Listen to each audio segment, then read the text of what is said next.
All right, and we are live, meeting everyone's algorithm, so they get mad if I don't click live when I'm supposed to. Okay, so episode 26, I have Joe Hupp with me, and we were literally just discussing not 10 seconds ago before I clicked the live button. Joe has been on my list for quite some time. If you are a person into lizards in general, but definitely geckos, I just kind of assume you know who Joe is. It was one of those things where even before the symposium at NARBC, like your name always comes up. And then I think the symposium, it was a different kind of stage, I guess, because I mean that was pre-COVID, pre everybody doing podcasts because we all had time in the pandemic. Yeah. Shows were a big way that we all kind of figured out who had what other than social media. Then you could actually see a person, and then to have that symposium was a pretty big deal.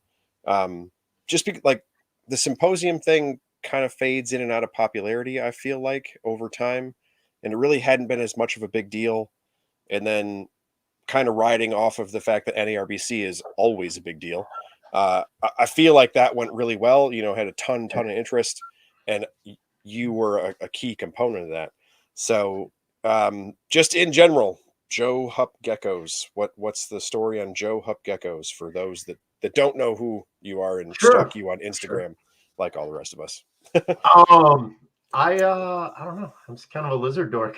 I started off probably when I was 15 or 16 with my dad. He had kept some lizards and a few snakes and stuff like that on occasion, and fish. And we kept box turtles together. That was kind of our joint project.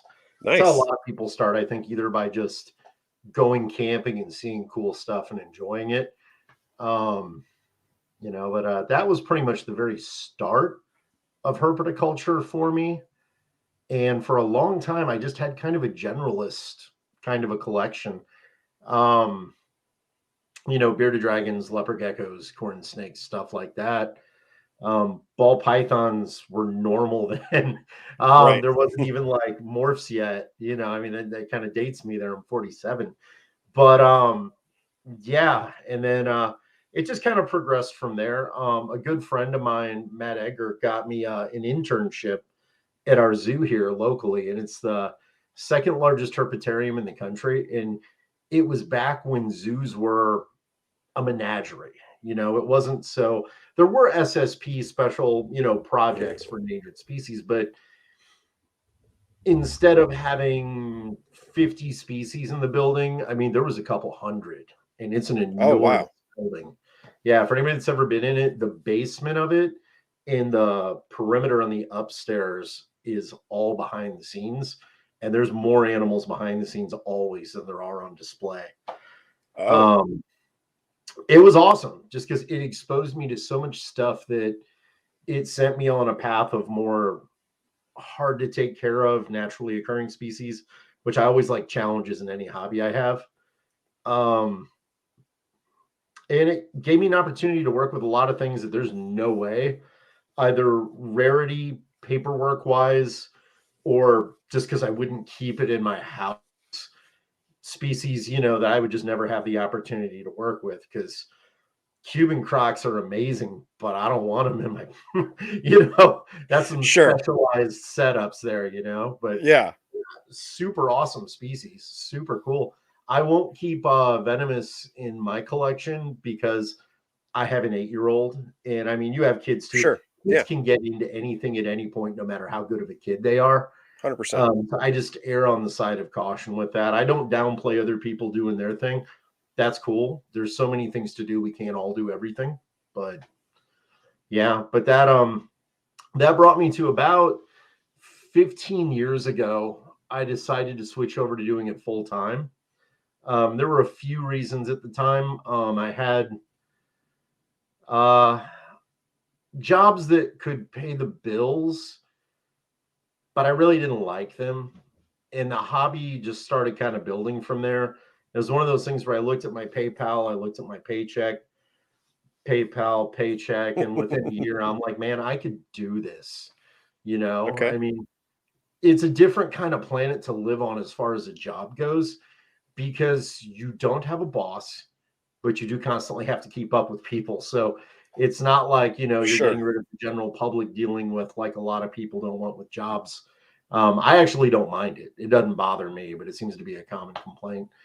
I've Um, definitely seen the meme where it's like, yeah, self-made entrepreneur. I didn't want to work 40 hours a week for somebody else. Now I work 24/7, 365 for my customers. you Like, nailed it. Yeah. because it's Well, literally, well, for you, like, it's literally your name. Like, sure. And you and only get one. You get one. If you screw it up, your negative reputation lasts forever. It's a small hobby, right. There's enough people in it that it can be big enough for an individual to make a business out of it. But I didn't start off looking at making this as a business.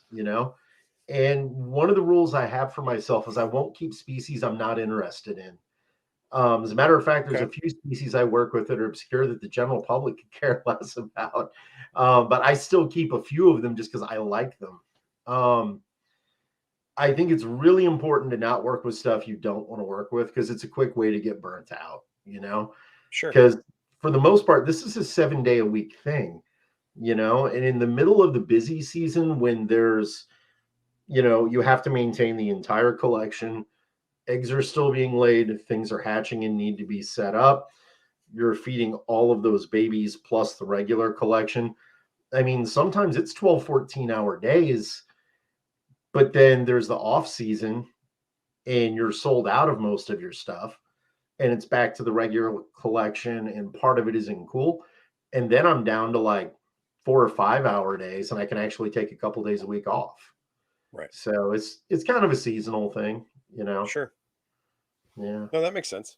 And so for folks that don't understand kind of what you were getting at with working only with things that you like, Hmm. um, there are for people that don't know, like, kind of the industry side of it, there are a lot of people that when they have a table at a show or what have you, um, have the things that they're interested in, and then have the section of their table that sells a lot and is just Sure. kind of the filler of their table that pays costs and things like that.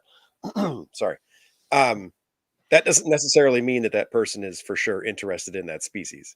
And then, you'll also hear some large breeders kind of talk the same way of, wholesale clutches versus project clutches, or, like, well, I'm really into this and I'm trying to work my way to this lineage or this morph or this whatever it is I have an interest in. And in the Sure. meantime, all of these other ones keep my lights turned on and, and things like that. And so, Yeah.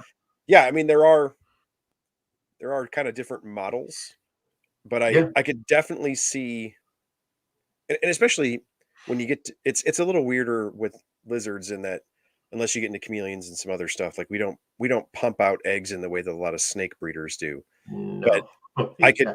I could definitely see it to where, if you're really into boas or pythons or something, and then as an aside, you kind of have, I can also cool colubrids, so I produce bunches of them and wholesale. Like, that would suck. It's like, it's not your thing. You still gotta shovel snake poop the whole time. Like, that's where that Yep. burnout's gonna come in of, like, I'm really just doing this to, like, pay my electric bill or pay my like, rent.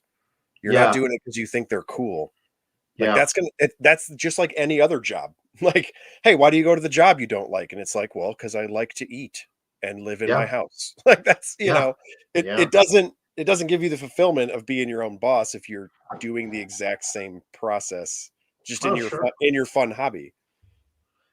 Yeah. Yeah. And I've seen a lot of people over the years that they either tried to turn it into a business or they had the intention the whole time, but their heart wasn't in it. And you can go to a job that's 40 hours a week because I've done that and maintain it and be able to pay, your mortgage, your bills, your insurance, all your life stuff. Um, I don't think it's possible for most people to do something like this 7 nights a week if they just aren't into it, you know? In it, I think there's a high burnout rate on that. What I Sure. try and do is I keep the collection at a size where I can make a living at it, and I'm working with a large variety of species. So I'm mentally stimulated and challenged by it. It makes me want to keep coming at it. And every year I will switch out about 5 to 10 species and put in a new 5 to 10 species that I haven't worked with. That way it's keeping that challenge up, keeping me wanting to do it. And it would be easier to just go, okay, these 25, 30 species are money makers. I'm just going to fill this with that. But then I don't know. It would just be lame for me, you know, because it would be just a business and no longer a hobby. I've got a buddy of mine that makes fun of me for it because I don't look at it like a business. And outside of tax season, which is the only time you'll hear me like mumbling and cursing, um, because it's just so tedious. Um, For sure. I don't know. I think you have to follow what you want to do with it. You kind of have to keep it in check for how many species that aren't going to sell. I don't let more than 30% of the collection get to that point. Um, Otherwise, you really are doing a lot of work. And the biggest problem with that is if you have species that don't really move well and they're producing, how many babies are you going to be taking care of for Right. how long before you can move them? It's infinitely more work. But Right. fortunately, there's a big enough variety. Like Aussie leaf tails sell really well for me, and they're valuable. Knobtails sell really well. I have the all of the standard New Caledonian geckos. Hmm. The only cresteds I do are the Super Dalmatians, and that's because I personally like them, and my daughter likes them also. Um, I don't really want to go down that crested gecko route. I have two friends that breed them full time, and that's cool. It's not for me because there's too much of the internet, bickering back and forth and stuff. I don't have time for that. As you get older, you don't want to argue over things that aren't important. Sure. You kind of realize what matters to you in life. And it I just don't have time for 15 emails and 14 different types of pictures. And that's really what I ran into with that. And more power to anybody that's into it. That's cool. That's their thing. Um, but I'm not real good at photography. I do it a lot because I really like the geckos and I want to keep posting pictures of them. But I just pictures are not my thing. Sure. So that would not be a good route for me to take because that's the biggest complaint I've heard is people having to spend like hours out of their day taking pictures of stuff to post it all. Whereas a lot of the naturally occurring species, they're pretty much monotypic. If you've seen one neon day gecko, Right. you've seen all of the neon day geckos. Sure. People know me by reputation. They know they're going to get something good. If there's a problem, they know that I'm going to fix it. So I rarely get questions for pictures on stuff like that. If it's something specialized, I will give somebody a picture for it, or variable species, of course I will. Um, but I keep stock pictures on all of my species that every single one of that species looks the same. And if Sure. somebody wants a picture, I just let them know this is one of my animals, but it's not the one you're going to receive. Here's what it looks like. If you want Yeah. exact pictures, I'll take them, but they're all going to look exactly the same. Yeah. So, I mean, yeah, yeah. that makes perfect sense. It, yeah, that's just a weird byproduct of social media, right? Is Yeah. like that instant gratification thing, and also maybe, or almost certainly, uh, a lack of knowledge on the buyer's part, probably, of Sure. if if you are inquiring to buy something, I'm going to give this person money, and Hmm. you don't already know what the thing you want to buy looks like that's a Yeah. little weird. Like in other It's a sales, little like that. odd. Well, but in Yeah. other sales, the term sight unseen, like that's a thing, Sure. right? For cars or for buying land or houses or things like that, and it's usually considered really weird. Like Yeah. you don't buy a house without seeing it, or whatever, because you don't know if you're gonna like it. Sure. And so if you're like already here, you're already shopping and or like, yep, this is what I want. Can I have a picture of it? And it's like, how do you know that you want it? You don't even know what it looks like. What do you mean you want it? It's just Yep. very strange. Yeah. It's a I weird find a dynamic. lot of times the people that are asking me for pictures in those circumstances, they're people that are used to leopard geckos or crested geckos, and they're just starting to venture outside of that realm. Okay. And I think it's just what they're used to. And they may not realize, I think, in a lot of circumstance, that if you've seen one Clemmerai, you've literally seen every single Clemmerai. There's Right. never been a morph. They're completely symmetric, you know? Yeah, I So, guess if you did come from a species that was very dependent on the morph market and, percentages of orange or yellow or whatever craziness. Yeah, I mean, it would be hard for you to transition to something else just from a shopping perspective of I'm interested and I want to purchase something. Yeah, that makes sense. It probably is sure. just a different dynamic when you're speaking to one type of breeder or another. Yeah. I get that. Yeah. I think it's just a learning curve for them. It's like if I do something new, I started doing archery with a friend of mine last year, and Awesome. there's a learning curve, different carbon arrows, how many pounds does the draw on this? What's my distance? And I'm doing it really more for the fun of it than anything. So I'm actually not using any sights or weights or anything. It's just me, the bow, the arrow, and the target. I just like the simplicity of it. Very cool. Yeah, yeah. And I'm a big fan of keeping other hobbies too. Because it keeps you moving, it keeps you interested in different things. My brain just doesn't shut off. So I've always had two jobs, a job and in school, or a business and a bunch of hobbies. So I get it. yeah. So I did think it was interesting, kind of on the brain not shutting off path that you were just talking about. You said that you try to rotate out species every year. Yep. And so that's kind of a thing that, for folks that don't know, that you're, I guess, to lizard nerds, famous for. You've worked with like every species I've ever heard of, ever, for everything. I And try. it's, Yeah. yeah. And so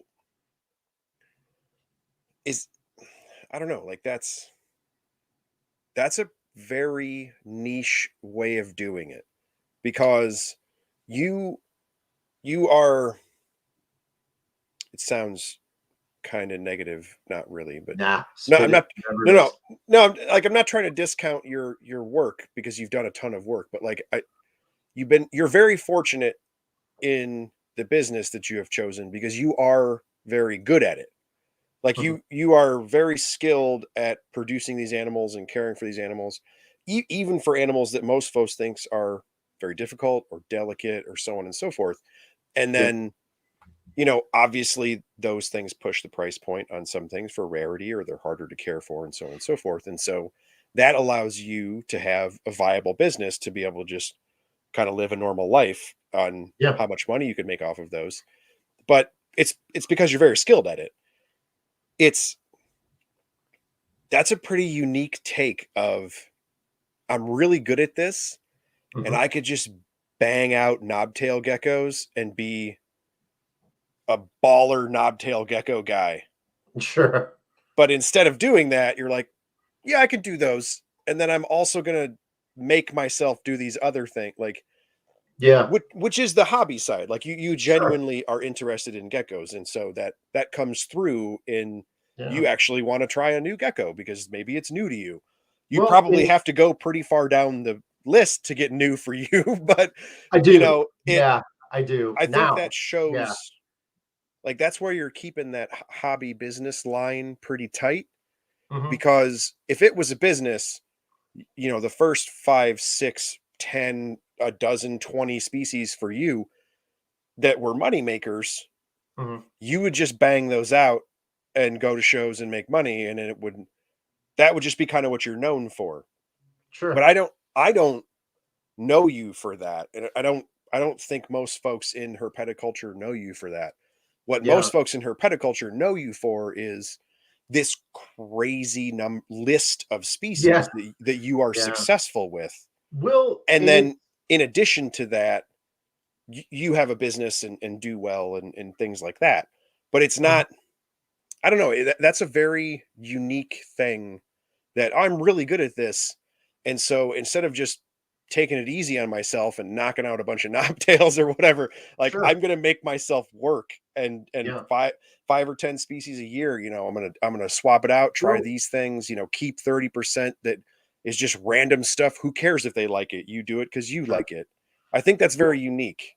And it goes back to my brain doesn't, when I say my brain doesn't shut off, I mean, it would be nice if it did once in a while, like a light switch, it's just I constantly am doing something.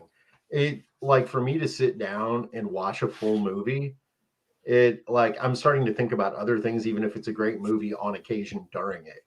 So, like, when I go down in those rooms and there's 4 different climate controlled rooms, it's just like tension released. I can focus on so many different things, but one channel at a time. It doesn't have to be everything at once. And I think Sure. that's where a lot of people get overwhelmed with a lot of species. And I am guilty of this when I started, is they rush into it. They love everything and they take on too much all at once. When what I do when I get people like that come to me and they want to buy things, I try and focus them on, okay, you want to work with, you've started with New Caledonian geckos, so you're familiar with that. You need a little bit more daytime warmth, a little less at night, but not too hot. So here's what I'm going to say.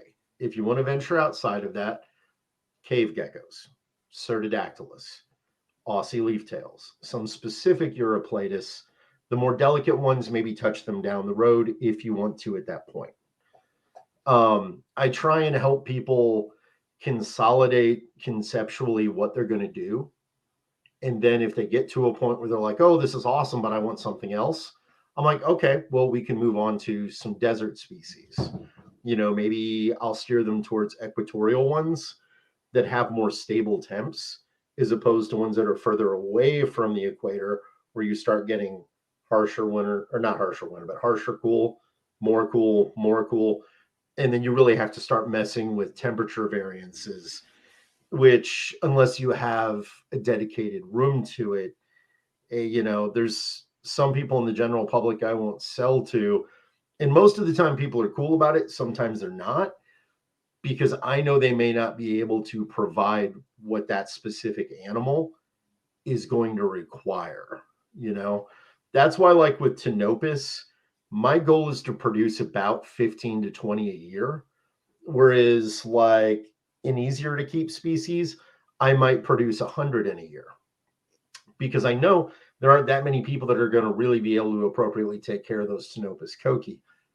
But the ones Okay. that are dedicated enough that want to take on something like that, they usually do pretty well. I have a customer in Holland, and he took on some Tinopus from me, and man, he's rocking it. He's doing really well. And it's kind of one of the things that has always disappointed me with old school herpers. And I'm not saying all of them, but sadly, a large percentage of them, is they're so just tight fisted with information. If you buy Yes. something, and I'm known for this, I'll even do it for people that haven't bought from me. If you need help, I'll help you. That's part of what makes it a hobby. I was new once, and I think a lot of people forget in different stages of life what it was like for the person that isn't of their current perspective. And you see, that's another thing you see a lot of on social media. You'll see someone in their 30s making fun of somebody in their teens because they're different, and then somebody in their 40s to 50s making fun of that other one. It's like, it's cool if you know each other and you're just razzing each other, but if Yeah. you're dogging people out like that, it's just not cool, because Yeah. we all come from different eras and we all have different perspectives for different reasons. Yeah. So, Absolutely. yeah. I I'm kind of in that boat of I started out with the shotgun approach. That's actually not entirely true. I started out fairly focused, but my focus was on very large lizards that hate people. And then I went to college, You. and college was actually what broadened my perspective, because I had a bunch of professors who, the college I went to, you had to work there in order to be a student, and so I took care of their animals. Huh. And when I got Cool. there, I had a huge reptile collection. It was super awesome. Lots of Illinois native things. Um, Several greenhouses, saltwater tanks, just really diverse. Oh, But that's awesome. they were all based in stuff you can teach with, Okay. and they were all on the reptile side, like pretty chill species you could hold, touch: corn snakes, king snakes, boas, whatever. Like Huh. nothing very advanced, and nothing that would like rip your face off like I had. Sure. And that was my opening to, hey man, we do stuff with these, and so we have a different goal than you do, so we're Hmm. keeping different stuff than you're keeping. And then I went to graduate school, and in graduate school I went to graduate school in Kansas, and they have native venomous snakes, significantly more than a place like Illinois does. And so there was like endocrinology class, like, oh, we're going to talk about copperheads and this, that, and the other, and like for a reason, you know whereas for me, I just keep all this stuff that I like. And then I found out all these other things, and I was like, oh, I had a bunch of training and education. I could keep everything. And, Sure. it now I have a facility, so it's a little different in that I don't have temp dedicated rooms like you're talking, but I have, like sections of a building where, water and turtle and cooler things in the basement and so on and so forth. And I'm able to kind of Sure. accommodate those things. But it is really difficult, I think, for new people in because you can get anything. You can get everything right now, online, delivered to your house, or FedEx Hub, because it's cold here. Before Christmas, it'll be here. Yeah. Like, and it's very difficult for people in our position, kind of farther down the road of herpetoculture, to be like, hey man, slow down. I know you can order an EXO and all the lights and just set this thing up and rock out, but you're not taking into account a million different variables, even just in the fact that it's in your living room instead of Yeah. your basement or your bedroom, or having dedicated rooms in a home. I have a facility, like all these different things. And I don't know, there is some of that generational difference that you see of, like, old timers in herpetoculture are, don't want to share information. Oh, these kids, and they're just getting all this stuff and na na na, and get Yeah. kind of upset about it. But the flip to that is, when I was in college, that wasn't like kingsnake.com was just a thing. Yeah. And so I was typing in forums, like hoping the picture would upload fast enough that I could see what this dude was talking about. It wasn't like now where I could just scroll and see your entire Instagram feed and be like, I could buy 40 geckos tomorrow if I have a big enough credit card. Like, yes, it's just so different. Yeah. And yeah, and it's not necessarily bad, but at the same time, you have these two competing things, right? Of like, well, why Hmm. why do I need to slow down? Like, I can order five Yeah. exos, five light setups, Well, five different animals, and rock out. Like, I think I kind of like I don't. we did. I think they'll hit that wall Oh of yeah, work and then downsize and realize, okay, maybe this is more what I want, and I need to look more at what's congruent with these different species. What's really gonna be easier, and I'm gonna be able to maintain it better. for sure. Yeah. I just Yeah, I it's used to a long time ago, I used to have a lot of large lizards. I had peach throats, Argus monitors. Yeah, I had a Nile that I kept for a buddy while he was away for a while. there you go. He was overseas, and I hated that Nile, but he was a good friend of mine. So yeah, I took care of it and fed it for him. And yeah, yeah, I never kept like giant like retics or berms or anything like that, but I had like some large dumerals, boas, and I liked a lot Yeah. of Asiatic rat snakes, stuff like that. But yeah, that's cool that you still work with a lot of those. I think I saw a picture you put up a while back with, I think it was some kind of cyclura.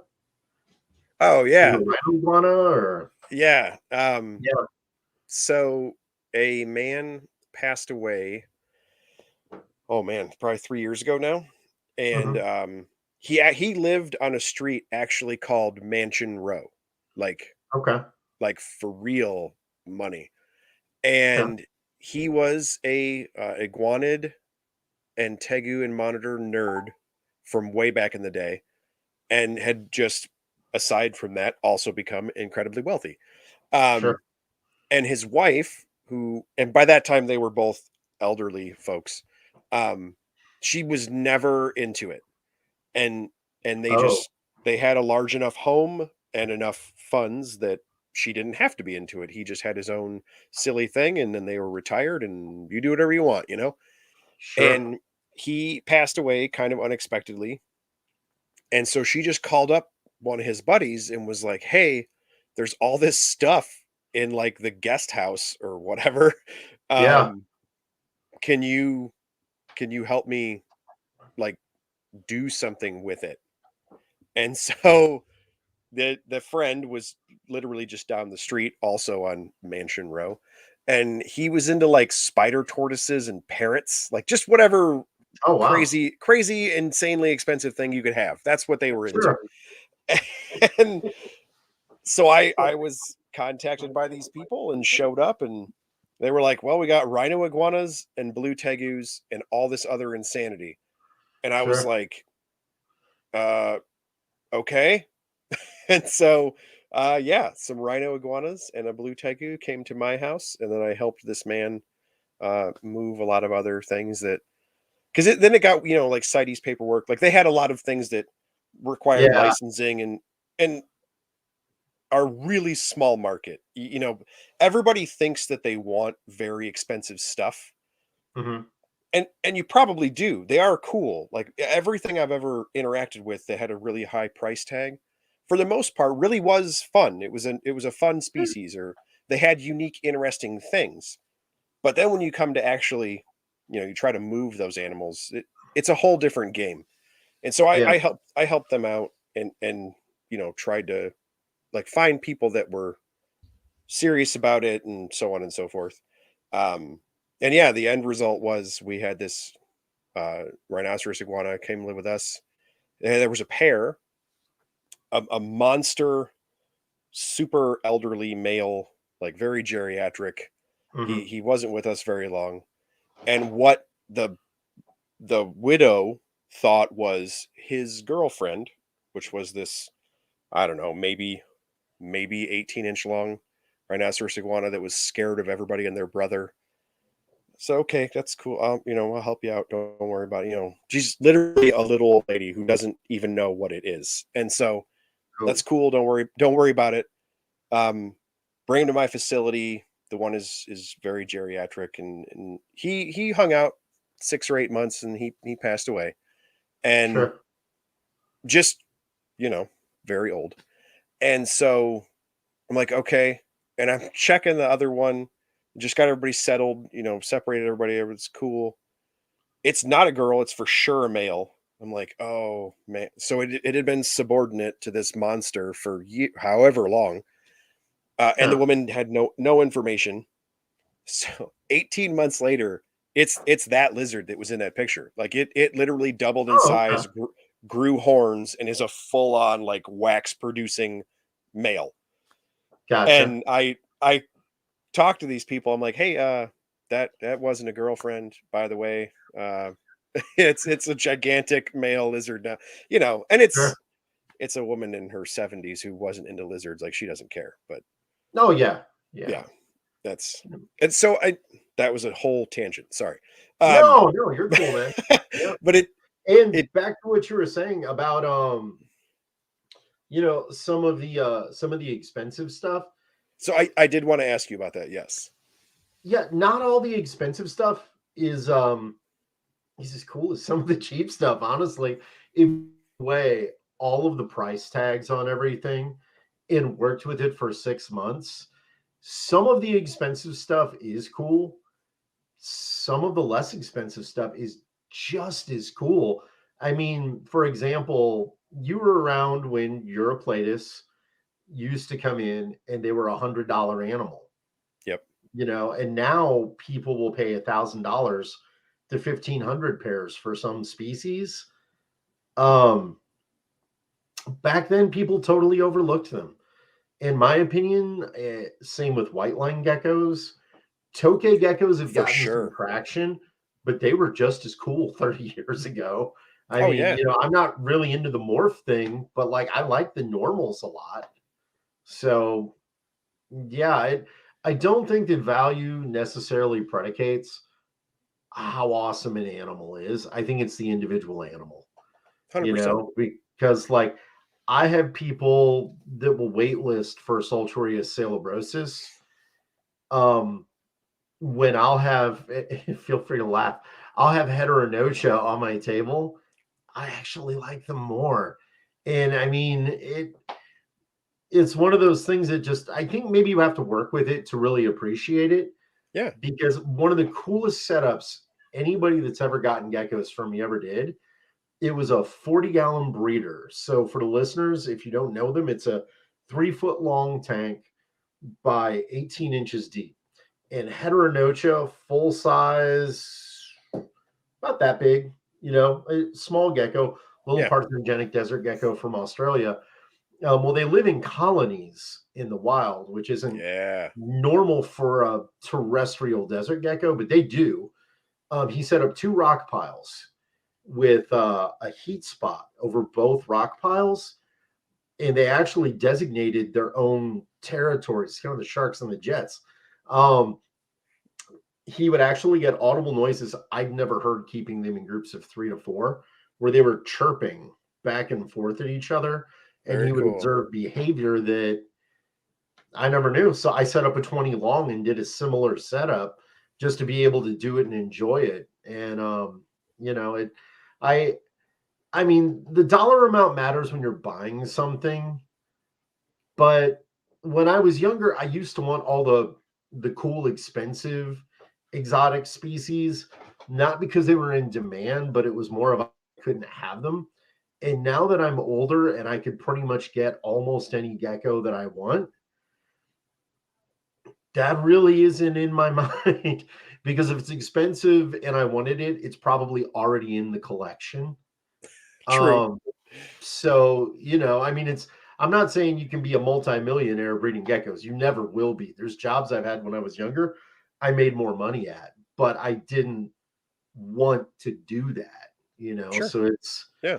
it's a bit of a different jump for me, you know. Plus, one of the biggest advantages that I like about it is like every day I get to pick my daughter up from school and we'll come home. Yeah. Quality of I would life. never in a Yeah. million years want to play Minecraft if I didn't have a kid. But because we can log in and we're playing together I and literally having did that that bonding time today. while we're hanging out, you know what I'm saying? Yeah. It's Yep. it's so much fun, you know, just having that little bit of time with her and just to be able to do that kind of stuff. Or if she's sick, her school is about 1.25 miles from our house. I can just shoot straight down the street and get her. For sure. You know, it's just I don't know. It's definitely different than when I used to work jobs full time. There's pluses and minuses, you Sure. know. Um, Well, but and it's on the money thing is I think a lot of people, newer people, I would say, in herpetoculture, don't like they think that something is high priced just because of it's desirable. Like, oh, that well, the reason they made it expensive is because everybody wants one. That's yep, that's usually not the case. It might be the case for a morph or something that you can produce, it needs these number of genes to make this purple whatever. yeah, Maybe because it took some time to cook that and make it. For most things when you're talking about wild type, natural phenotype of an animal that's very expensive or what have you, it usually has way more to do with rarity. And that could be yeah, for any number of reasons. A lot of Australian species, for yep, obvious reasons, we can't get any more genetic bottlenecks and how we're keeping lineages and things, or stuff that's just really hard to breed. They only yeah, produce one or two, or they need a diapause, or they have a really long incubation. Weird things to where that's not fun. Like, maybe that's not cool. If you don't like Yep. staring at egg boxes for 300 days, you're not going to think that's cool. Like, Sure. so for you to spend a bunch of money on that lizard, snake, whatever, and then come to find out, like, oh, they're really expensive because nobody's ever bred them. Crap. Yeah. Poland's Like, pythons. that Yeah. that sucks. Like Although that. they've been bred a couple of times now, but yeah. Oh Yeah. yeah, but like it's not like someone, everybody wants them because they're the greatest. They're like a cat and they come to you and they're wonderful and they have Sure. some sort of wonderful thing. No, that's not the reason for that price. The reason for the price is usually something that makes it really difficult to keep long term. Yep. Like, Yeah, it's usually either it's difficult to breed a lot of times. And it's not the popular thing to say, but there's a lot of ego when you get to the top shelf and you're dealing sure. with some other gecko breeders, and it's certainly not all of them. Some of them are level-headed and totally cool, but you get some people that they feel like they're the king of the hill because they've bred like 50 species. And the truth is, even the difficult species aren't difficult. It's that they occur in a specific niche and they have specific needs. And if you can consistently provide those consistent needs, you're just as successful with the Tinopus as you are with the crested gecko. The only difference is you have to be more disciplined. And I think the discipline part is where a lot of people lack in it, because the more difficult 100%. species, yeah, they need it very consistent, and you're going to have to focus on that project and maybe do something with it every single day. Um, and I noticed a lot of the people with the more difficult, harder to breed species, I'll literally give them all of the information they need to know. If they ask, I'm going to give it to them. But it you've got to keep these babies above 82 degrees all the time because they live in a burrow. They don't come out much when they're young, that holds a certain temperature in this desert. And I'll get a picture in a month and a half, of the setup, and I'll be like, okay, well, what are you doing? What are your temps? And I always objectively ask everything again. Sure. And they're like, well, my house gets to about 75 at night. And I'm like, do you have the heat on 24 hours a day? And they're like, no. I'm like, I told you, you have to keep those babies above 82 degrees. There's some species like Aussie leaftails. If you can't dedicate a room for at least 2 months in the winter to be below 50 degrees for Phylloris platurus, I would actually try and get close to 40. Um, Maybe you don't want them. If your goal is to keep them, you're fine. If your goal is to breed them, you're not going to, because the spermatozoa in the male will not develop if he doesn't get that cool past a season or two. So you'll Yep. get somebody that breeds them for the first season, maybe some success in the second, and then they can't breed them after that. It's like, well, you have to cool them. If you want to beat those odds, go out and get a wine chiller. Well, a wine chiller is expensive. I'm like, a wine chiller is $300 and an unsexed baby is 500. That's one Yeah. baby out of a whole season. So, I mean, you will make your money back on it, even if you're not worried about making your money back on it. It's just don't save a nickel to lose a dollar. You could keep that project going. It's not a problem, Sure. but it's just understanding the equipment you need and conceptually using it right. Yeah. Yeah. 100%. Yeah. I don't know. It is a weird thing when because I mean, geez, my collection is meant for shows. I do educational shows with my wife. And Oh, cool. then, I didn't know that. so yeah. So, we have a core set of our collection that goes out to shows, birthdays, Boy Scouts, libraries, whatever. And then we have a storefront facility that is set up like a petting zoo. Mhm. And so for me, like I am actually into reptiles. I'm a nerd for it. I went to school, did all this stuff, so on and so forth. And then my wife was not. She's really into teaching and she's really good with kids. And Sure. so when I started doing the business and she came on board, and she probably does more shows in a year now than I do. But like she regulates me for what I get, because to her, when I teach about, US native snakes, if I used a black rat Hmm. or I used an indigo, until I tell this group of kids, and for the most part, most adults, they won't know the difference. Like they'll be able to see like one of those is pretty big and one is a little skinnier. They won't actually know. She will know that I spent $80 for one and $1,200 for the other one. And Sure. she does not agree with that because they Yeah. are there for a purpose, and that's pretty expensive. And I've always thought it was funny. Like when people come into our facility, we have some animals that were pretty expensive. And I've been in herpetoculture for a really long time. And so I'm pretty fortunate to know quite a few people. And so I have access to some cool stuff. Most of the stuff I have on display, though, Hmm. is normal stuff. Like Yeah. it's not big money stuff. I really like building enclosures and building displays, so I probably spent more money on the displays realistically than quite a few of the animals that are in them, Sure. because that part for what I do is very important and because I enjoy it.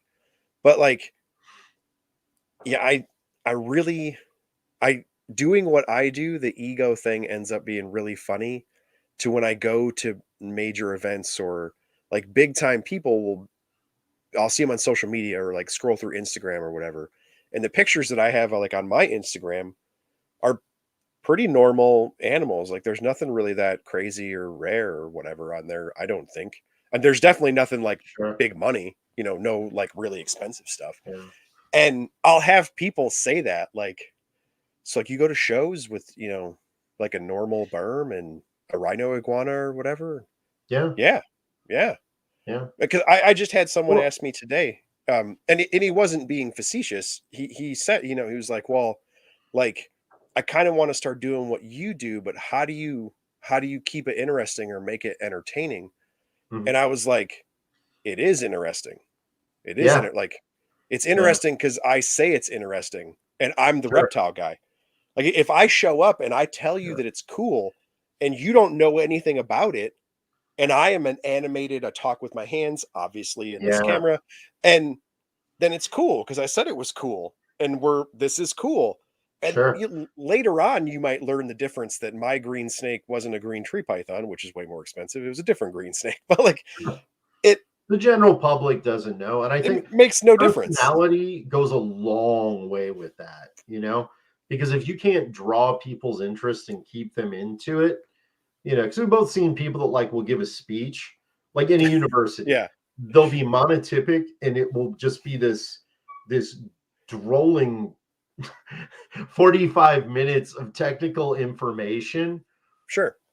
and you just want to fall asleep. Like you have to write everything they're saying just to be able to have the information later and focus on it.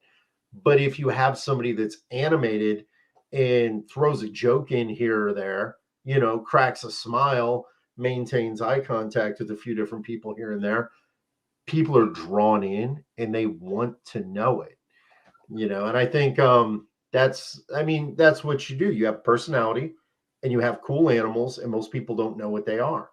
And when Well, but somebody's to your excited point, about it, though, they want to know.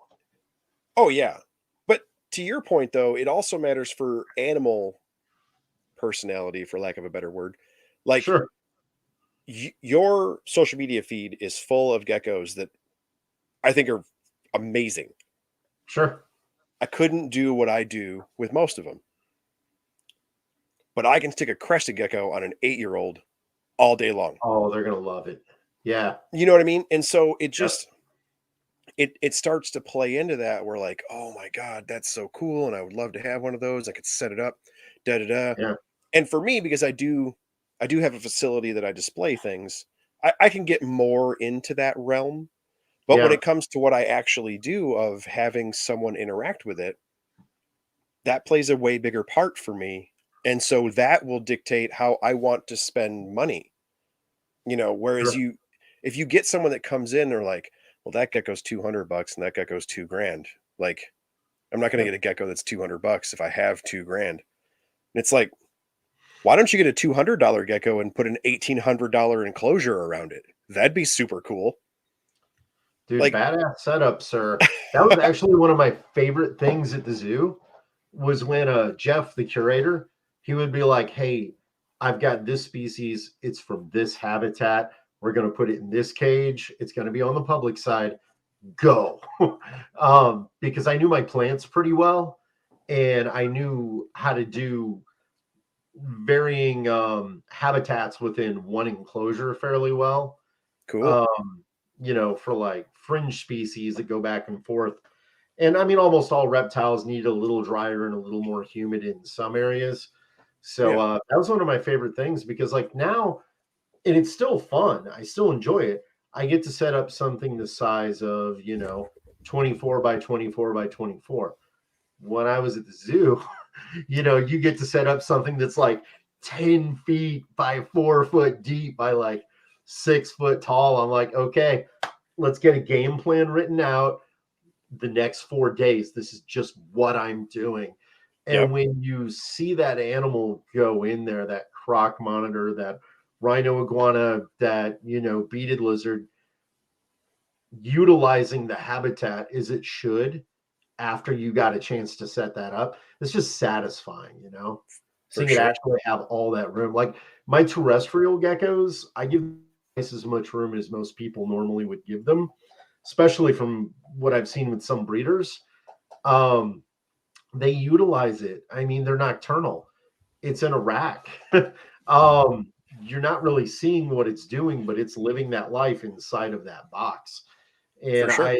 you won't see a single enclosure with paper towel as a substrate for me unless it's a quarantine, which is my bedroom.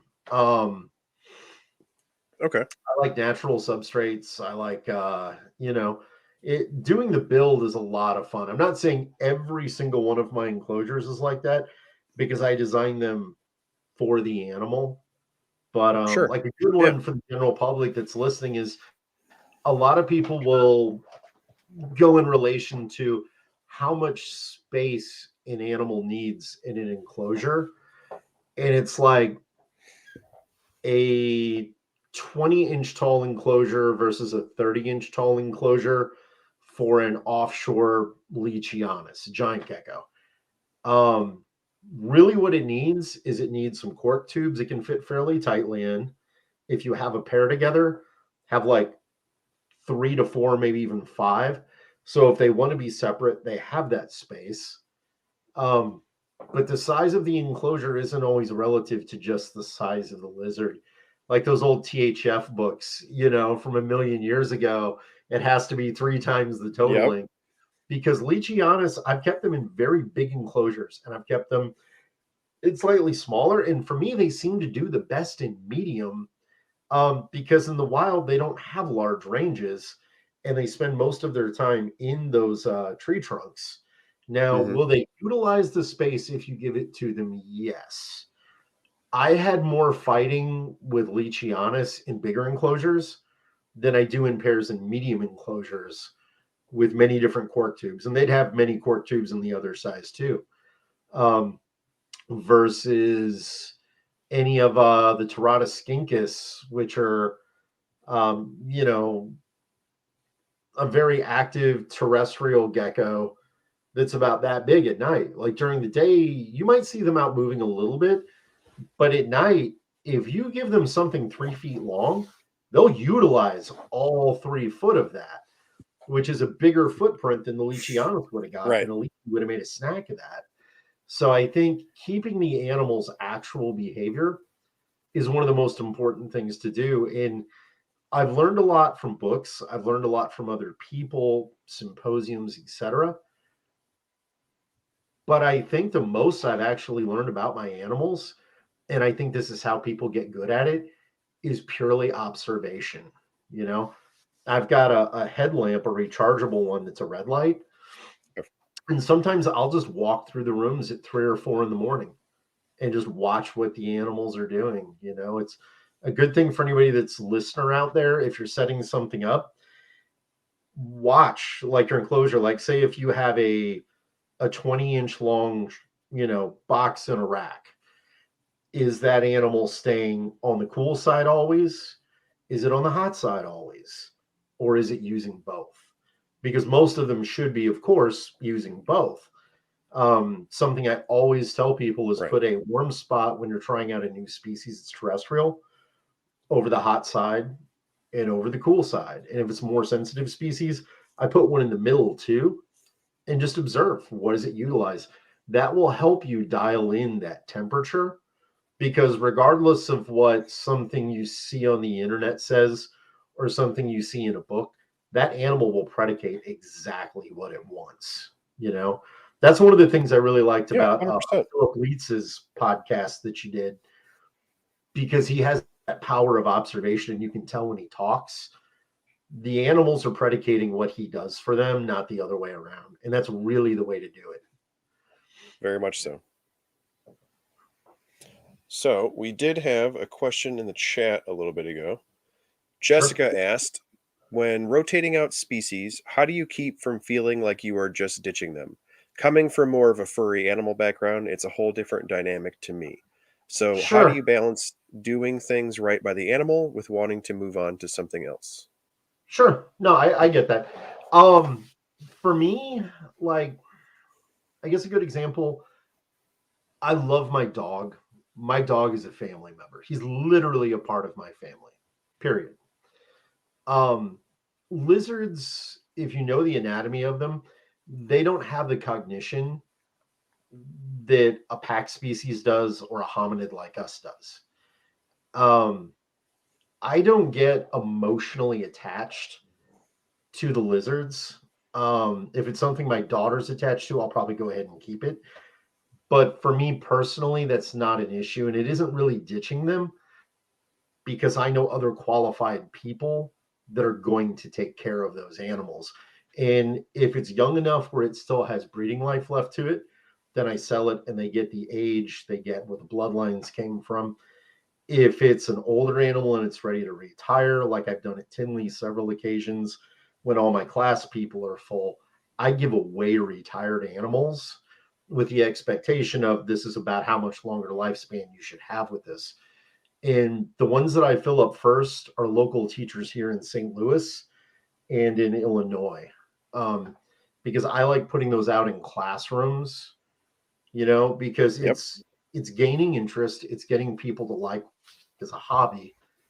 Um, but I don't get that emotional attachment, to most geckos. There's a few that I do really like, but I think it's that level of are we assigning what that animal wants, or maybe is it a higher level animal? Because like I've had monitors that you couldn't get me to give them away because you know what I'm Yep. saying?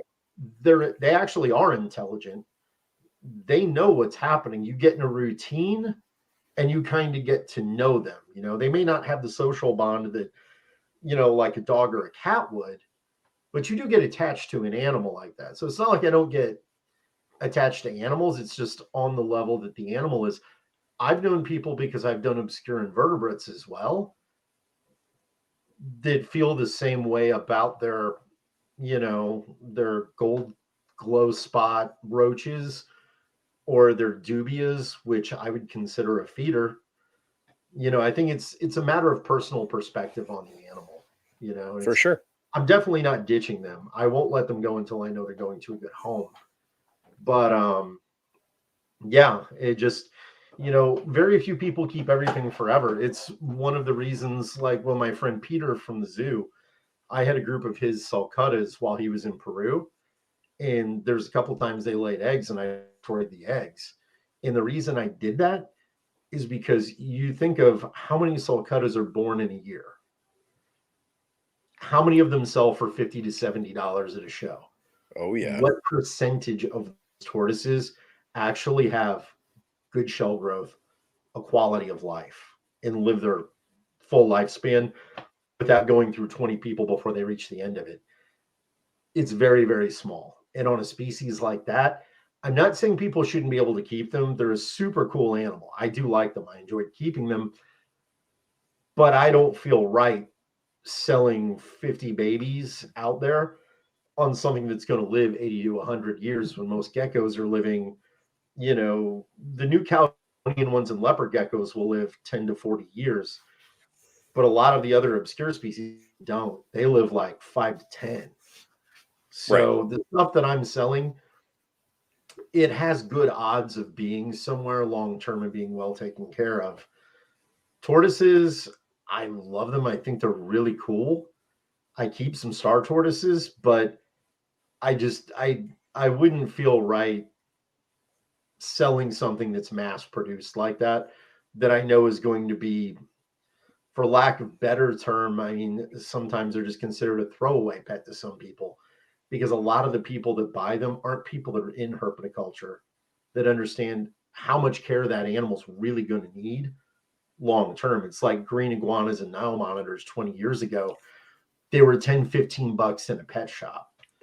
How many people that bought them really took care of them? And I think being a part of herpetoculture, which I am, it also comes with responsibility, And I don't care if people are spending $1,000 for a baby sulcata. If I know 89 out of 90 of them are going to have a crap life, I still wouldn't want to breed them and sell them. I don't need it. So I get it. Teresa and I spent quite a long time and still to some extent are in the rescue side of things. And that's we have two sulcatas right now. One is a monster male and the other is a younger female. Yeah. They both came to us through that route. And, that species specifically, I mean, my male is got some pyramiding, but we've had him since he was 10. He's 20, he's 22 this year. He's probably 85, 90 pounds, about the size of a truck tire. Sure. There's just no way. You can just scroll through the various sites for reptile sales and see how many baby sulcatas are for sale. Yeah. Well, they didn't invade Texas, so those animals are gone. There's just no way. There's no way there's 7,000 truck tires walking around out there right now from 15 years ago's baby sales. That's just definitely impossible. not. Yeah, And I think it's a big part of herpetoculture is we have to police ourselves. We have to be responsible with ourselves. Some of the rights we get taken are undeserved, and some of the rights that are taken, they didn't take them. Sometimes we take them away from ourselves. 100%. Yeah, it's like our image to the general public. Okay. When somebody posts a picture in social media of a 15-foot Burmese python in a room with laying over several children, you and I know that Burmese python isn't going to harm that kid. That kid is going to be totally fine. But if that picture gets shared and spread, me, you, everybody listening to this has seen posts that went to the general public, and you read those comments below it, there's nobody there in that picture to explain the circumstance. Yep. These people are like, oh my God, these people are irresponsible. That kid's going to get killed. Kid's not going to get killed, but they don't know that. Yeah. And the general public's perspective is a large part of what predicates how things are going to get voted on, or how many people are going to show up with us, against us, or neutral and don't come when bills come up, And For sure. I don't have a big dog in that fight as far as how my life goes, because I breed geckos. None of the stuff that I do really ever gets touched by that, but I care about it because I don't want to see people lose their rights. And that's whether if it's a right I want or not. And I think that's a big problem. A lot of people want to say you can't do this and you can't do that, and this side's wrong and this side's right, when both sides are doing the same thing. It's like, if you want to have freedoms and be able to do what you want, you're just going to have to learn to be responsible with them and stop trying to take away other people's. Sure. because that kind of negativity just builds on itself. It just goes to a bad place. Yeah, I've never understood. So I have a lot of other hobbies that are regulated, right? So I Okay. came out of the military, so I like Cool. firearms and combatives and UFC type stuff, all kinds of things like that. That get Nice. they get a lot of negative Yeah. press, and Sure. I understand, I really do. And I have always kind of applied my thought processes from those hobbies to this hobby of lots of people want rights, very few people want responsibilities. And so, because like in those other hobbies, as with this hobby, I teach a lot of stuff. And Cool. the vast majority of the things that I teach are based on laws. Yeah. Here these are the rules and regulations that structure whatever it may be about this shooting sport or about this style of fighting or Yeah. whatever it is. And then I come to this hobby and I have a business in this hobby and so on and so forth. And people lose their minds over the fact that there are rules and regulations and things like that. And it's one of those things where it's like, well, I everybody who's an adult disagrees with group punishment. We all hate that. When we were kids, somebody would do something in class and then we all couldn't go to recess and that wasn't fair. And I and Yeah. I and I get it. And Yeah. and people treat laws and regulations like that. Well, oh, Johnny YouTube did something dumb, so now I can't keep my potentially dangerous animal. Yeah. And that's not fair. And it's like, okay, as a rational adult, I understand that. I Yeah. also I also am a nerd who knows all about those reptiles that you're talking about. Scared people aren't rational. Like scared people do dumb things. Yeah. Very dumb. They do things that they would Yeah. never do in any other part of their life. Sure. If they see Johnny YouTube do a scary thing and then you're just like him. Yeah. You're one of those weird lizard people, one of those weird snake people. I saw one of those weird snake people do a scary thing. Sure. Sca- it it scares people, and it Yeah. doesn't matter that it's an irrational fear to us Yeah. because fear makes people irrational. Hmm. And so, It does. when you start to do the Yeah. whole rights versus responsibilities thing, you're really not taking into account that whole side of it of Yeah. and it I don't know, that's a very difficult thing to try to work through, but it is quickly becoming kind of the crux of herpetoculture as far as social media, USARC and things of that Yeah. nature. Like it's becoming our number one topic very quickly Yeah. as opposed to nerds keeping reptiles, Right. Right. Yeah. And it's the current political, kind of climate too. It's just people want to pick sides. And when people pick sides, that's when things really True. start to de-escalate as far as what everybody's able to do, because things just keep cycling through until things pass. And then people are like, to this side and this side's like that. And I'm like, yeah, it exists for a reason, and maybe we should learn to try and compromise. Like adults, Yeah. the most of us are of that age from over 20 years ago. For me, I Right. yeah, I don't get hyped off of seeing posts or news or any of that, because there's bias behind a lot of it, you know. Um, but yeah, that's cool that you do the law enforcement and Second Amendment type stuff and training and stuff like that. Yeah, I don't shoot all the time, but I do go to the range like probably 4 or 5 times a year. I Nice. used to teach martial arts. I did Brazilian jiu-jitsu.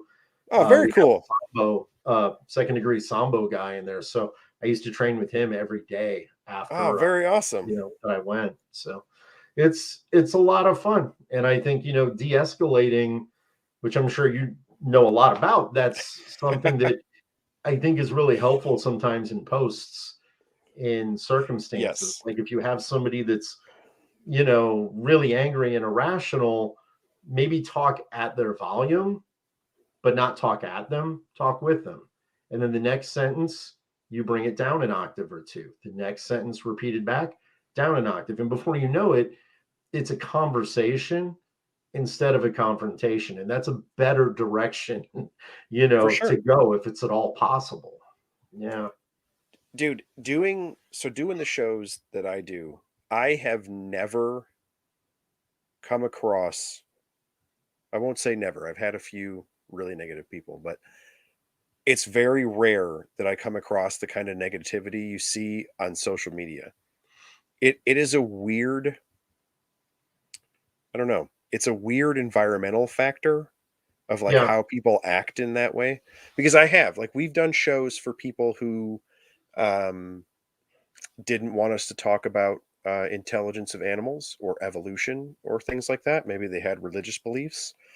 We've done shows for a hardcore Muslim school in Northern Illinois who was very uncomfortable with the idea of me teaching alone because I was a guy.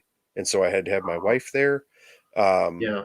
we have taught to all sorts of very divided ethnic groups in where, we would do one kid's birthday party and then it spreads kind of word of mouth through these very tight knit communities, Sure. through, religious groups or ethnic communities, none of which am I a part of. And Sure. so, you know, and I've never had like out and out terrible conversations like you see on social media. Like it's been weird sometimes, or there's, some strangeness there. It was Yeah. very weird for the Muslim ladies who did not want me to teach. That was a little strange of how to work through that. But like they were cool. They just like, hey, this is really weird for us, and then we had a conversation and worked it out. And then to see like just the nastiness of when you see it on social, it's very weird to me because I have It's the interacted with, windowless room. yeah, Yeah. I've interacted with lots of people who were not cool with reptiles. Mhm. And they usually, part of it overcoming that is their kid is very into it, and so they're kind of doing it for their kid. So you can get adults to do a lot of stuff to keep their kid happy, Oh, which yeah. which helps. Yeah. But Yeah. just from the regular old conversation part of it, like, man, if you would just talk to people, I don't know. I've not had the negative experiences that I've seen on social media talking to these people. The comic I think convention a here in lot of people Chicago, won't do that face to face. agreed. I But I like, think it's kind of that windowless room where I feel strongly about this thing and I'm not interacting with this person right here, so I can say whatever I want here. And true. something I reminded, and I mean, this is a different conversation, but a friend of mine about social media a couple of years ago, he made a post about how depressing it is and that he thinks he was going to leave for a while. And I just said, hey, man, you know, the people in life that are the most negative, the people in the life that just want to argue and complain, they're a small percentage of everyone around you. So don't let social media necessarily predicate how you view the world because Oh this is yeah, not the world. It's easy for negative people to be here and stay here because they don't mind the negativity. To me, sure. if I wake up in a bad mood and I'm going out in the world, I will intentionally say something positive to the very first person that I say. And I'll try to get them to laugh, because it will put you in a better mood and it will help their day too. And by the Yeah. time you said that to the second or third person, man, your day's on track. You're doing good. Yeah. Well, and it also, in my experience, when you read something online, it you aren't reading, I don't know how to verbalize that. You It's not something someone said. Sure. When I go onto an article and I read an article online that tells me about care for one of my turtles. and I see, and it's old, and I see something in there, and it's like, they don't need UV or whatever. And I'm like, I Mhm. don't agree with that. So that I use UV now. This must be an old article, blah, blah, blah. And I move on, Sure. right? I saw a negative thing, but it was an abstract because, like, the author and I weren't talking. I was just reading an article and I Yeah. disagreed with this thing. And so I was able to move on. People are in this weird space now where they read a comment, and I don't think people's brains have caught up with all of the stuff that's available to them. Like, I think I read a It's a what is that? lot to take in. Well, so Yeah. I read a meme that said we had Paleolithic brains, Mhm. medieval institutions, and Mhm. godlike technology. Yeah. And and that really struck with me, especially when I see like angry reptile social media comments, because what I think is happening is you're reading something and you're like, Yeah. nope, and you don't agree with it. Your your brain thought like I thought. I read an article and I was like, Yeah. no, that's dumb. I use the UV lights for my turtles. Sure. Move Sure. move on. And I move on. Yep. Yeah. Now it's like the article is fighting back Yeah. because but it's not a human face. You're just reading Sure. it. And so I continually read these things that I don't agree with. And I'm like, no, I said no. I don't agree with you. And then Yeah. this newspaper article is like fighting back. Like, it's an Yeah. abstract thing. Whereas if you and I are standing looking at each other's faces, Mhm. and I'm like, no, man, I use UV on turtles, X, Y, and Z, and this is why, and calcium, and blah, blah, blah, all of the stuff. Yeah. It's not a newspaper article fighting you back in this fake universe. It's my face. Like, Right. you're talking to a human being. Right. And it Yeah. just that really struck me of when I saw that article, and then I saw that meme, and I was like, yeah, it it's an entire fake world where, like, there's no human faces. I really think that's messing with people. I honestly do. Yeah. Someone I know that's an associate behavioral analyst, she was saying, and I mean, I think it's valid. She's pretty concerned about, the generations below us that are growing up with social media, because if you're younger, you're going to be compulsed. You're going to be on it. In the world that you're looking at, hopefully somebody is telling some of these younger people in their preteen and teen years that, hey, not everybody is like that. Maybe skip interacting with some people that just want to be argumentative. Because I know when I was younger, I would be argumentative to something I would be ethically opposed to. Now that I'm a little bit older, I kind of know, there's over 30, it's 330 million people in the US. There's over 7.8 billion worldwide. um, People are going to have a different opinion than me. I can't argue and change the whole world, but what I can do is be effective in my group, in my area, and help the people that Oh I yeah. know. And that in turn helps their attitudes as well. It's like the hurt people kind of thing. I think that builds on itself on the internet. Um, Oh, 100%. yeah, And so I it's think a different world. Yeah. it's and I in a kind of the herpeticulture vein is like people's circle, right? So Mhm.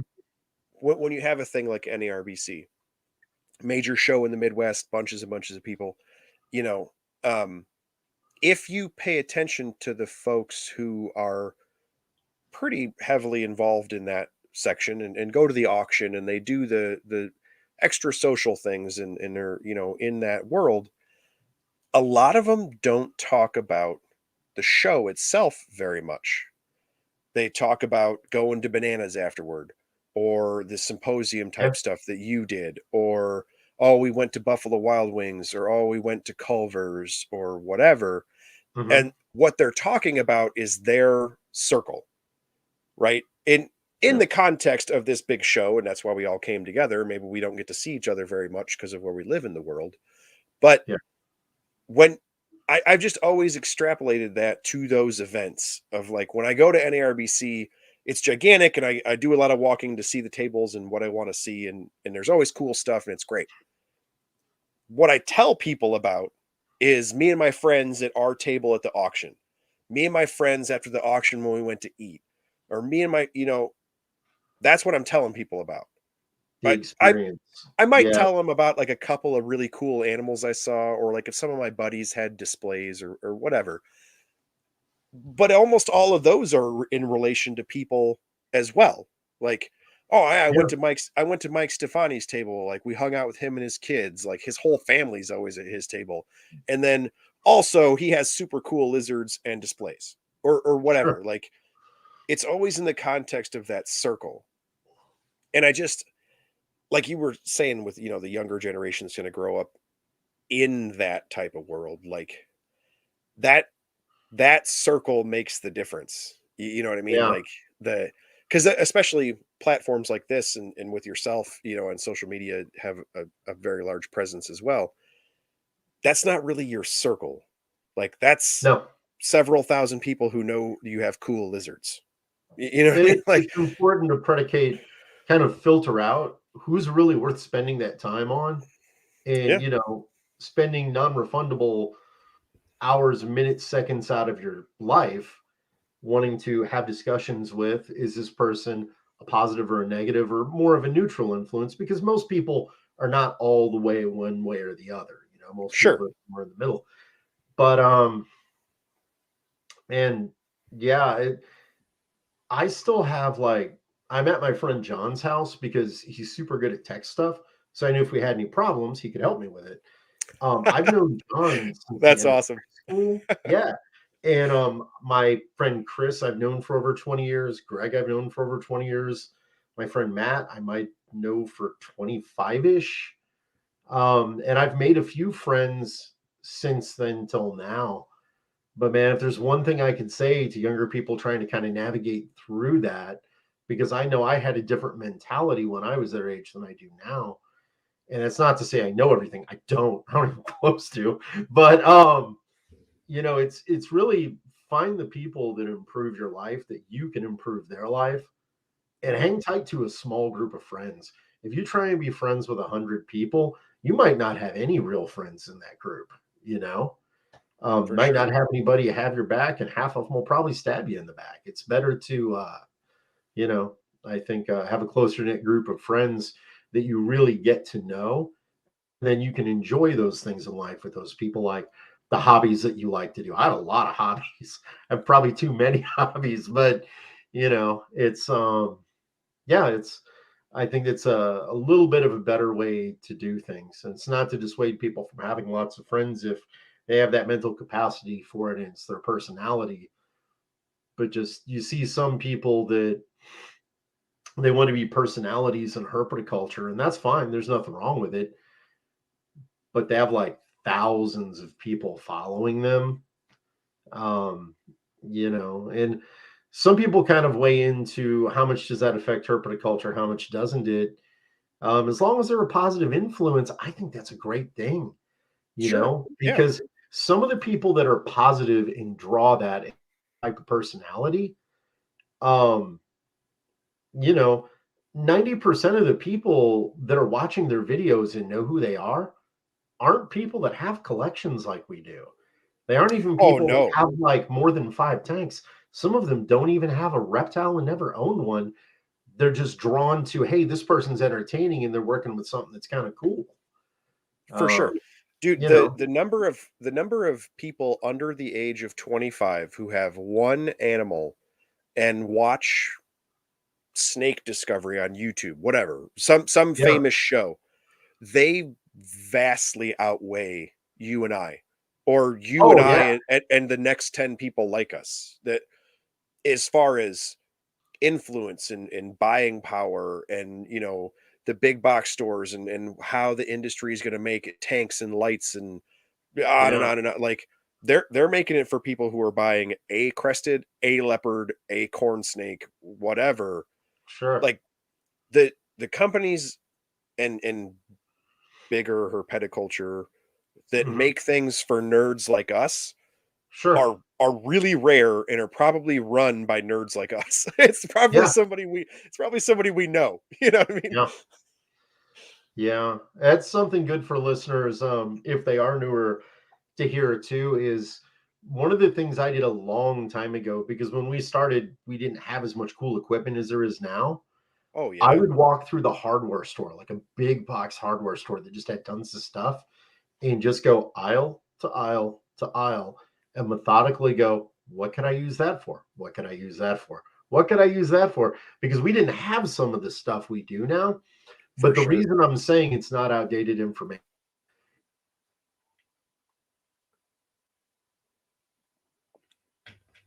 Uh-oh. I think you froze, Joe. Well, let's try and Facebook message real quick.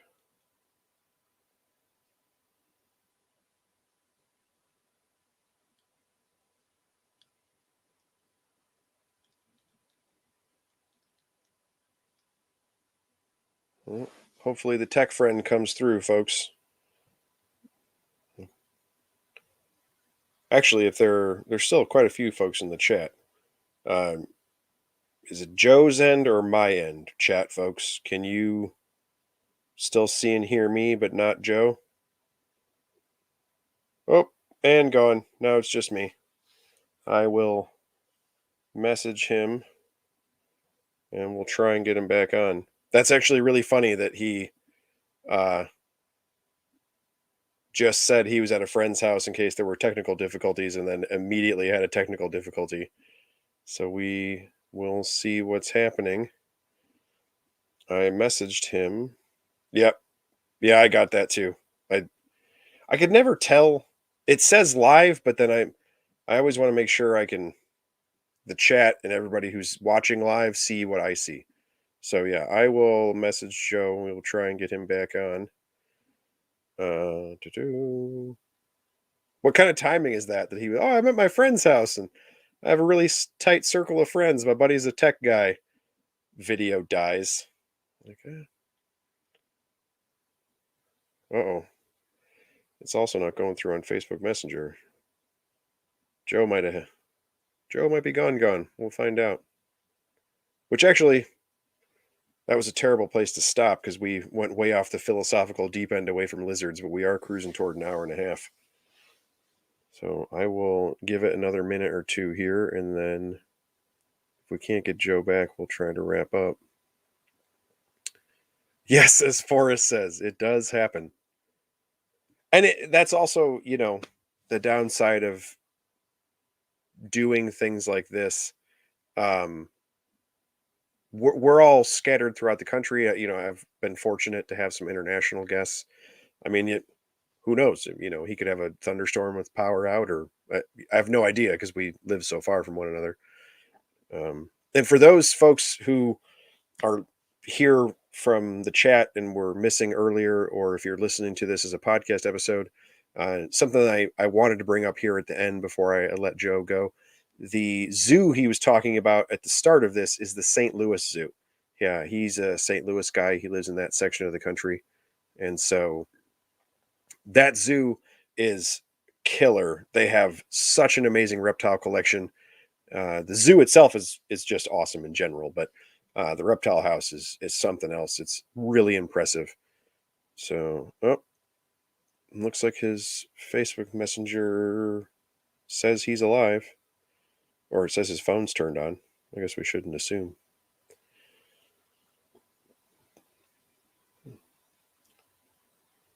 Oh, that sucks. We took a major philosophical tangent and then dropped off the world. Oh, wait, he's active. Let's see what happens. Try and get him on. In the words of Michael Scott, I'm not superstitious, I'm just a little stitious. Yes, I agree wholeheartedly. We will see what happens.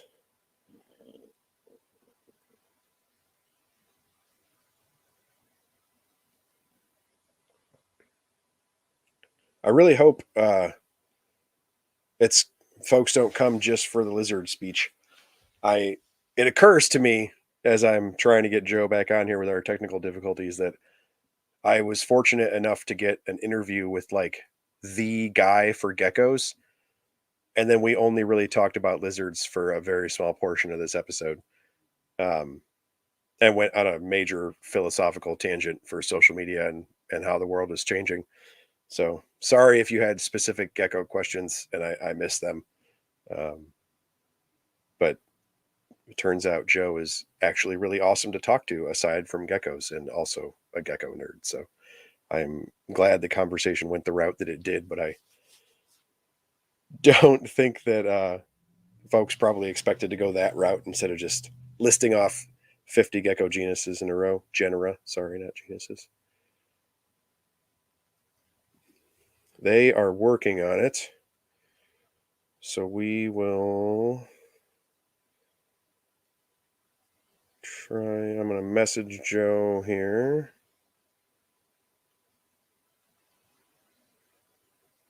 They are having technical difficulties on their end. And we are at an hour and a half. So I messaged Joe back. I'm going to wrap up the episode. And then maybe we will try to get him on for a second run. Oh, wait. No, he's messaging. Let's see what he says. This is going to be a weird episode with a bunch of dead air at the end, but there's still some folks messages in chat, which I am appreciative of. So Joe says, sorry about that. No worries. That's just the consequences of doing technological stuff and living in different parts of the country. They had some tech issues. And so I will be signing off the end of the episode on my own, which is all good. I thought that was awesome. I haven't had any negative feedback in regards to the episodes, but I do know that quite a few of the episodes veer off into life conversations, I guess, or kind of more philosophical tangents away from the lizards. And so I actually really enjoy that style of conversation. So I hope you guys do as well. I've said this quite a few episodes in a row now, but I have been very fortunate in the groups of people that I circulate in and the folks that they have recommended to me for interviews, in that most of them have gone this way. They turn out to be really cool people to talk to, and I'm really happy for that. We talk a little bit of lizard nerdery, which is always fun. And then it usually takes some kind of life tangent, and we talk about all sorts of other things. And I really enjoy that. So I'm glad that has continued. Was super awesome to talk to Joe. I apologize for folks that had specific gecko questions if we didn't get too far down the rabbit hole. Took our tangents as we normally do, but that was great, and I'm really happy to have met him. Met in quotations, as the internet does. But we will be back again in another 2 weeks. I continue to have good luck with folks. I have episodes booked out through the new year. And in the new year, I have some new folks that I haven't talked to before. And I also have plans for some of the folks that I have already spoken to previously. I want to have them on again, catch back up. It's been over a year for some of the earlier folks. And a lot of them have throughout this year, like a lot of people did during the pandemic, got projects, built things, had a lot of time on their hands. And so quite a few of the people that we spoke to early on in the show have had a lot of different changes. Wait a minute, he might be back. We'll get him to sign off. Switched over to my cell phone. There was Wait. some sort of a surge or something. Nope, all good. I was just telling folks that it's been a weird kind of run of folks that I have interviewed, in that, not weird in a bad way, but Sure, lizard people. So no, apropos. but that's the thing, is a lot of these conversations have veered off into life conversations and more philosophical bent of things, and I I think I was telling folks before I signed off here that I think it's funny that I got the chance to interview like the gecko dude, and then we talked about very few geckos, and Oh, and, yeah, and went. But I think that's cool. sure. A lot of the conversations that I've been able to have through the podcast um, have gone that way, which was sort of my intention. Of I just Mhm. wanted other lizard nerds to know who these lizard nerds are and not just scroll through your Instagram and see all your cool pictures. Like I Sure. I think it's and I've been really fortunate that like kind of how we were talking there at the end of in your circle, right? Your group of people. Like my group of Yep. people is very like-minded and they have big old conversations like this. And so the folks that they tend to recommend to me are very similar. And so a lot of my Sure. conversations on the podcast have gone that way. I just think that's super cool, and I'm glad it went that way for here. Um, Sure. Sure. so we are over an hour and a half. So Okay. before we sign off, where can folks find you for more gecko talk? Um, on Facebook, uh, my personal account, Joe Hupp, where it's got an Australian leaf tail as my icon on it. There is a Joe Hupp Geckos. You are welcome to like it or contact me through it.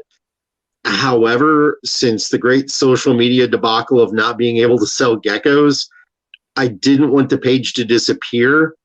So the only thing I use it for is people looking for my business that message me. I actually post a lot of gecko stuff on my personal page, and I'll pretty much accept just about anybody on it, you know. So as long as people are respectful, I'll let anybody in on the personal page. On Instagram, just Joe Hupp. I don't post as much on there, but I know some people prefer it, so I do post some stuff on there, and I can be reached through it. So either of those. I let my website go because nobody uses them anymore. I was having almost no contacts through it and everything through social media. So Right, for yeah, sure. Awesome. yeah, Well, when I make the post for the episode and in the show notes for those who are listening, as opposed to the live chat folks, I will tag both of those in that post and in the show notes. I'll put the Instagram handle in cool. there for folks that want to find it. Yeah, I really appreciate it, man. Cool. It was an For awesome sure. conversation. Definitely. Definitely, man. Have a good one. Yeah, you too. All right. All right. So check the show notes, check the post, and I will put his Facebook and Instagram handle. Uh, I know he just said that he doesn't post very much on there, but I'm telling you, if you just scroll through that Instagram, it's literally every gecko you have ever heard of, and a lot of geckos you have never heard of. It's really awesome. So I highly encourage you to check him out. And he wasn't kidding.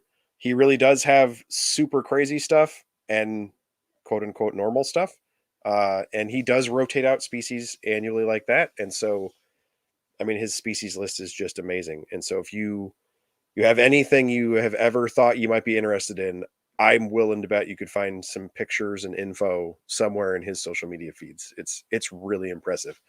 Um, One last plug for the St. Louis Zoo.